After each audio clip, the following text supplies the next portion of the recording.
news, okay? And we're not going to stop doing this. So I want to thank you all for coming here today.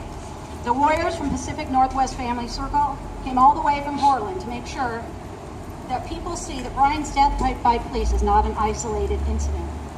We have joined in solidarity to stop police brutality and senseless deaths. I want to thank the few police officers who have come to me personally and given me a lot of support about Brian's bill and what happened. They're hoping that we can really change something as well. Of course, they're not going to want to be named. My dad's a humble guy. I'm going to share a little history, put things in perspective. My great-grandfather was Judge Andrew Jackson Babb. He's in the Lane County Pioneer Museum. One of the first settlers in the Willamette Valley in 1849. My grandfather, Avondale Babb, flew biplanes in World War I and came home to homestead and start Babb Gravel. My uncle Allendale Babb, a veteran from the Air Force, and my father, Avon Lee Babb, a Marine, took over the family business and started Delta Sand and Gravel. They have been contributing members of this community, donating to hospitals, charities, and organizations that's helped build Eugene and make it what it is today. In fact, they undoubtedly built one of the roads you took to get here. Which brings me to why you're here. Will Stutzman single-handedly took out the one male heir of this generation, my brother, Captain Brian Avon Babb. It's been 3 years and no trial date has been set. 3 years of continued grief with no justice. In 3 years, Alex Gardner and Pete Kearns are gone. The new chief of police wants to hire more officers and cut the training time in half. Mr. Skinner, Miss Perlow, you might want to reassess those thoughts. Because we're still here and we're not going away, and we won't stand down. We will do what the city of Eugene has failed to do. Protect our veterans and citizens of Lane County. My brother was killed due to a lack of training, policy, and procedure. There is no established chain of command. The snipers testified they never saw Brian had a gun. Only the man who killed my brother claims he saw him holding a weapon. We have a weapon too, an eyewitness. We will take this tragedy and change a failed system. We propose Brian's bill to standardize policy and procedure regarding veterans in distress, outsourcing retired veterans through the VA as first responders.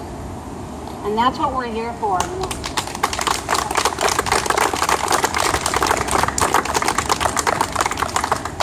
So for my dad to come out here after 3 years and say something is tremendous.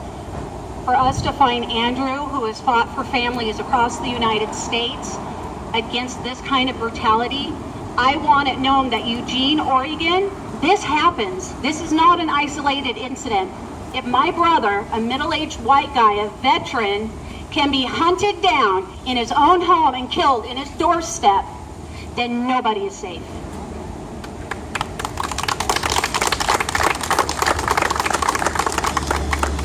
This is from Kaylee and Connor. Thank you all for being here, being with our family today. Our father didn't deserve to die for having PTSD. He joins the roughly 1,200 people killed by police in 2015. Our hope is that this community will see this issue and work to correct it so that no one else has to die at the hands of the Eugene Police Department or any other police department in the United States. Thank you for the support given to our family in the 3 years since his death. And that's from Kaylee and Connor.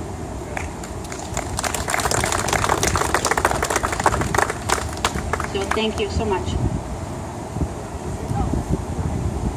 Sorry, my mom, Wanda Holloway.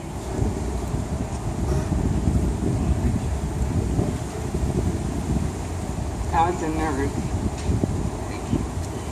as a retired nurse, I was well aware that the current thinking with brain injuries is that they can be helped.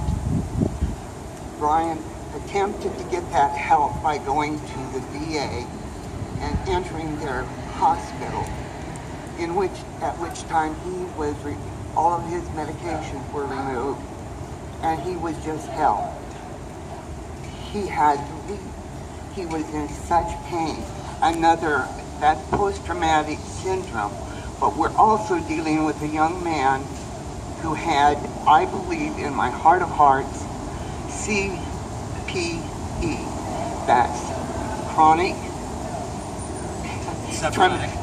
chronic traumatic encephalopathy. Thank you. Because Brian led a very active life. He was a bull rider. He broke and trained horses. He skied. He actually skied in competition as an army man in Germany. And there was never a day that Brian wasn't out and leading with his head and his heart. He called me up one day after he had entered boot, and he said, "Mom, was I ever in a wreck?" And I said, "No, son, not to my knowledge."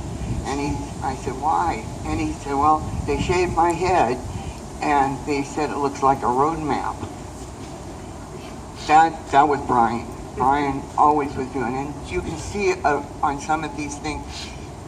He was honored by the National Guard.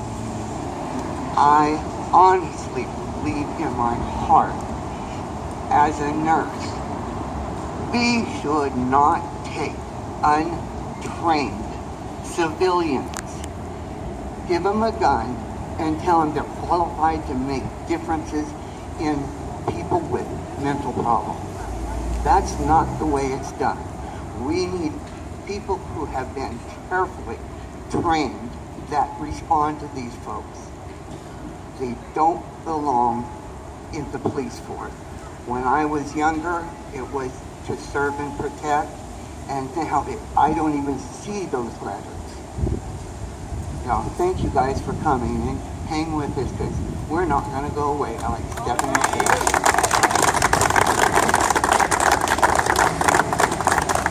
We'll take questions if anyone wants to ask us questions. If not, we'll just wrap up the press conference. Okay. Thank you very much.